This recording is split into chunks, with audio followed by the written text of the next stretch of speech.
Collecting and displaying miniatures isn't just child's play. It's become a serious hobby for grown-ups who even buy fine silver in miniature.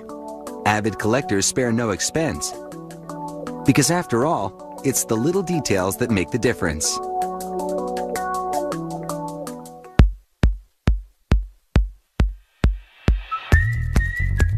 In the world of miniatures, there's no need to downsize one's expectations. Here you can find all the little luxuries. This silverware is no cheap reproduction. It's a tiny version of the real thing. To make it, silversmiths use tools and techniques that have been handed down over generations. This is a workbench from the 18th century. Today, they use one that's nearly identical. To make a miniature mug, workers begin by dividing its measurements by 12, so that the finished product will have the same proportions as the original. Next, a strip of silver is rolled out to about 2/100ths of an inch thick. Then, small round discs are punched out. A blast from a torch softens them so they'll be easier to work with. A dunking in acid eats away any impurities and leaves a frosty finish. One of these discs is set on a lathe. As it spins, a series of tools begin to give the thimble-sized mug its shape.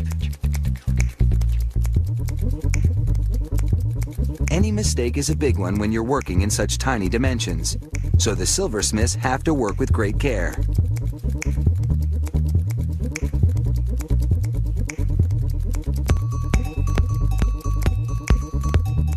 During the machining process, the frosty finish left by the acid is removed. The mug is buffed to add luster to its finish. And now it's time to make the mug's base. It's tapered to make a perfect fit.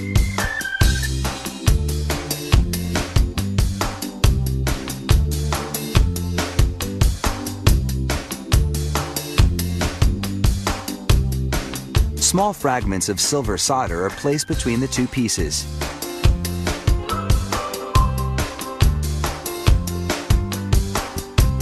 Then, the parts are heated to almost 1500 degrees to fuse them together.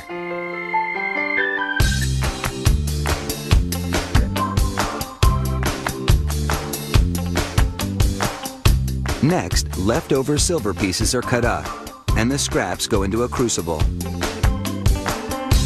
A pinch of borax is added. This mineral will prevent unwanted oxides from forming as the scraps are melted down. Silver is far too precious, so workers don't want to waste even a single scrap. The molten silver is poured into a plaster mold.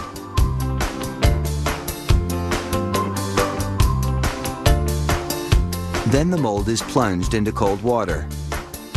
The temperature change causes the plaster to explode, exposing 3 tiny silver handles.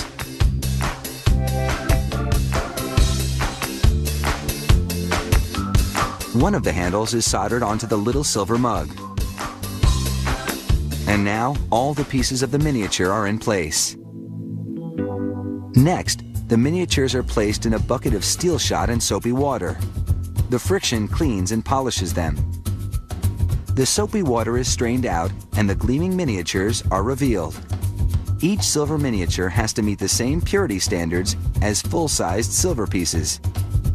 In this factory in Britain, the regulations have been around for 700 years.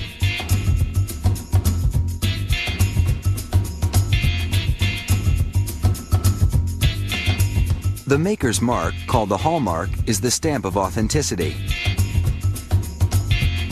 Hallmarking a miniature can be a bit awkward, and some articles are just too tiny to mark. When it comes to replicating silverware, it seems no job is too small.